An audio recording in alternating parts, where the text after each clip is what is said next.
Hi. I always feel funny. My name's Joan Jack. If this is the first video you're seeing, which it might be, I've been doing a series with help from my husband and friends. This is the eighth and final episode. The final episode in this series. So it started when it started and it's ending when it's ending, and it has no rhyme nor reason. It's just, yeah. Well, I called it No Democracy in Indian Country because I was so fed up with the disconnection between leaders and staff and the people they serve and the whole us against them. And I was interviewed this morning by CBC Yukon because the reporter was saying, you're talking about things in this series that no one really talks about. And I think generally we don't talk about the issues that we have to face in our own communities because we don't want to attract racist people. We don't want to add to the stereotypes that are out there. And when I was talking to our guests, we have guests in our home from France. They came to Canada 10 months ago and have been visiting with us. And they came through a program called Workaway. And so last night we were talking about, this is Clement here, and his wife is behind the camera and she refuses to show her face. and most of you know my husband Brian. He's, you've seen him pop in and out of the videos, either coming to check on me or bring me tea. So Brian is the Tlingit man I've been talking about if you're new to my little series. And yeah, he's my hero. And so last night we were talking about how, we don't talk about these things as Indigenous people, as First Nation people, as Indian people, because we don't want to give fuel, we don't want to give ammunition to racist people. And then I was shocked because I really actually was. I didn't tell you guys I was shocked that, we know there's racism out there, but Clement and Alice were telling us that on their journey in our country here for 10 months, some of the things that they've been told by other Canadians, non-Indigenous Canadians, about us. So I thought maybe it would be good if you shared some of that, like what it's been like for you. I don't know if we met racist people. We met for sure ignorant people, and I would say more than ignorant, who doesn't want to know, who doesn't know something but doesn't want to know. In that case, I think it's easy to have the brain washed by bullshit. Yeah. So we heard about a lot of stereotype, like you said. Like when you told people you were going to be coming to stay on the reserve, what kind of things did people say to you? Like, these is strangers. Yes. What we heard about reserve, we heard that it could be really dangerous, man. You are brave to go there. And yes, we are brave, but not that way. I mean, it's... So how's it been? Has it been really scary for you? Yeah, sadly not at all, Yeah. No, just like I said, it was... I mean, we met you guys, and we have all our personalities, which is not... I mean, hosting people that you don't know, stranger, all that stuff, that's not easy. Being hosted by stranger, people you don't know, that's not easy as well. But I think we learned how to know each other. Mm-hmm. And so what I wanted to say is that, you guys shared a lot with us. Like, you shared stories, skills, happiness, sadness, everything. I mean, and that sharing thing, that's against one thing we heard, that First Nation would be really on themselves, not open to the world, and just closed inside. Yeah. So Canadians, as you traveled the 10 months, they started, I think they were in Quebec, and you were in Kelowna, Alberta, like Hay River. They've been traveling till they got here, and the general impression that people gave you was that... Okay, well, First Nation are lazy. I'm really sorry saying that. that's not me.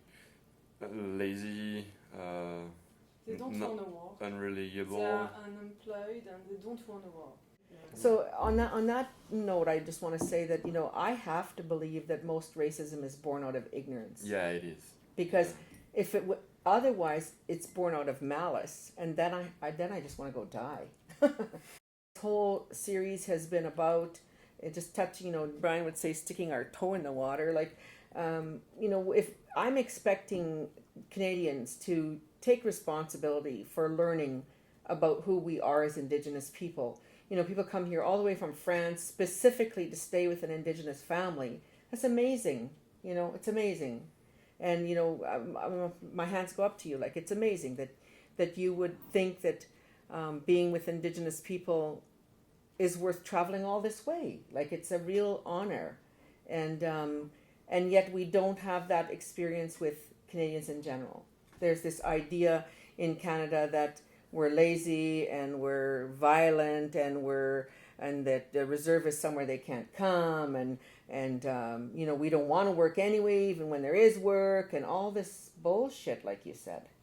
So I was really happy tonight when Clement and Alice agreed to just help me do this closing video. And I don't know if this resonates with anybody out there or makes any sense, but it's really sad that we live in a country where we don't cross. I know, yeah. Anyway, just going to see if Brian would like to share anything at all tonight. Do you want to say anything? Yeah, I was just thinking about what we were discussing here, and it's really something, because just on a note that we shared here, like, what's happened is Canada has always made First Nations look the way that it was spelled out as you came from down south, and like, we're lazy, and we've always been left with an empty dish, and I have a hard time with that, because I worked all my life, and I know 80% of my land, and I'm a hunter. I build cabins, and that says a lot. And I'm just one First Nation in Canada. I've met a lot of people in and around Canada, and they're not by any means are they lazy, First Nations people. So it all comes from a place that, we had this hand dealt to us as First Nations people when we were children at the residential school level. And it continues today. The thing is, people think we're on welfare and, everybody's lazy, and it's not the way it is. Like, we're fighting as First Nations people on our land. It's straight uphill. Straight uphill. Thank you. I was listening to you, Brian, and like, as you said, that's obvious that you are not lazy guys. And I was thinking about the other First Nation people we met traveling. We went in Hay River, Northwest Territory, and we spent times with some people from the Dene people, Deneati. And one of this guy, like, was working on the farm, like, I don't know, like 60 hours a week, and always with the smile and always on time and just working. So just to say I'm lazy, all the, I forgot the, whatever. Lazy, all this kind of stereotype you can put on people, just, there is nonsense about that. It's not because, I think white people are the same in that way. There is fucking lazy what guy and stupid guy, and then we heard about First Nation are in the alcohol or addict people. Just open your eyes. There is a lot of white people in that situation too, and it's not because you're a First Nation people or white. I mean, everybody who's struggling with addiction will have for sure problem. And can you call that guy lazy because he's struggling with addiction? I don't think so. But yeah, so all the experience with all the people from the First Nation we met, sharing, they love sharing, they love working, doing stuff, and so just Eating. eating, yeah, hunting, Hunting, staring, Bannock. yeah, just So I yeah. just want to wrap it up tonight and not keep people too long. But I was as a First Nations person, as an Indigenous person, I was interested to know when you go back to France and you travel and someone says something about First Nations people, you know, what have you learned what will you say? Like, what will you say? Depending what is this guy is saying for sure, but I mean, if someone say, oh, I met one guy and he was a First Nation and he was lazy, say, well, okay, but you cannot create like a general rule about that.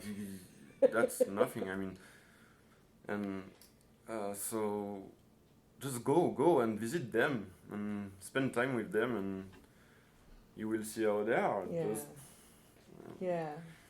there's no magic, no secret. Just go. Have relationship. Instead of have relationship, build relationship.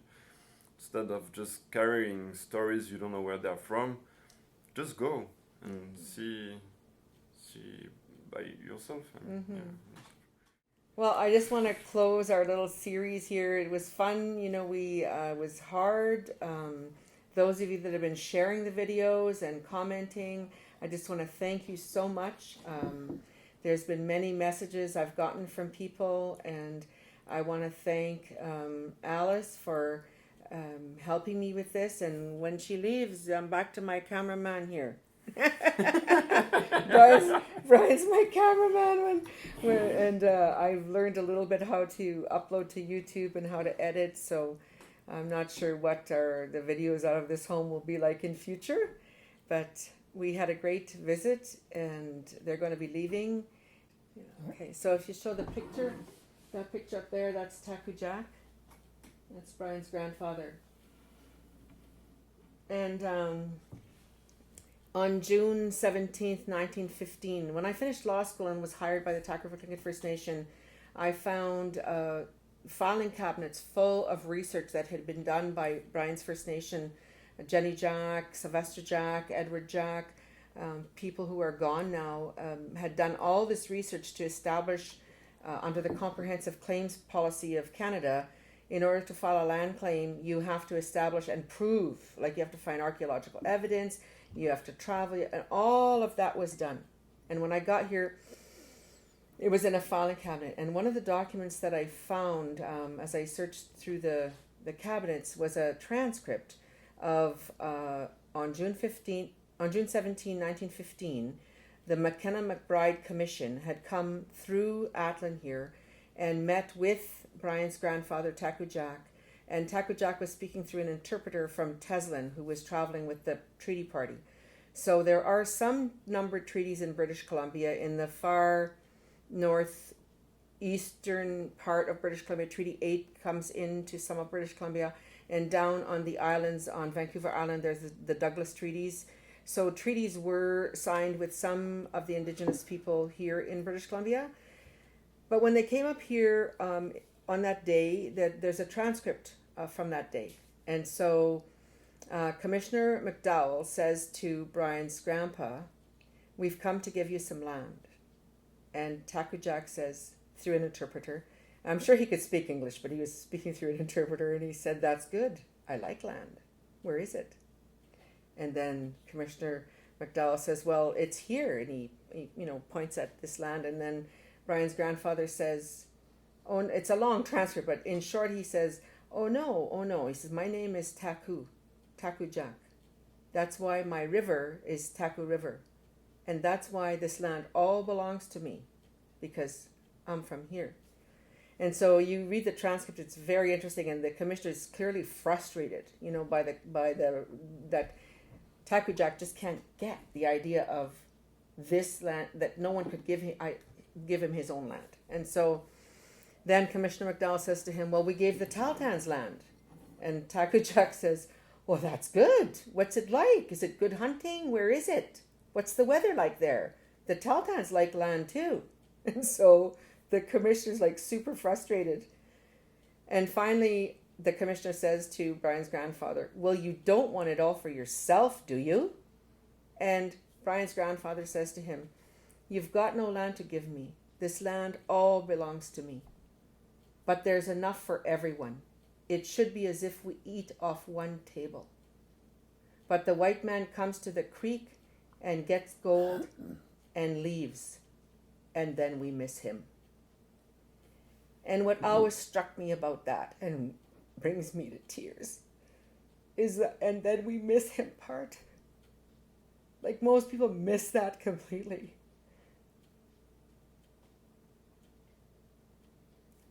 The only way this is going to work for us in Canada is if we get in relations with each other, move through conflict with each other, learn to forgive each other, learn to laugh, eat, I'll just end with one story about your sister Rosie. She would just kill me if she knew I even mentioned her. There was a woman who came to Atlan one time, and she had a grant from the Status of Women on to talk about racism and how it was affecting Indigenous women in Atlan. So the woman called me and she said, I can't get any of the Tlingit women to talk to me or respond to me. Would you help? And I was like, yeah, okay, I'll help. So I invited a few women over, and they came over. And when it came to Rosie's turn, the researcher said to her, well, what do we do? What do we do? And then Rosie said, it's easy. She said, next week, you cook, I'll come to your house. I'll bring all my kids. We'll eat what you cook us. And we'll tell you, oh, that's very good. That's very good. We like your cooking. Next week, she said, I'll cook. You come to my house.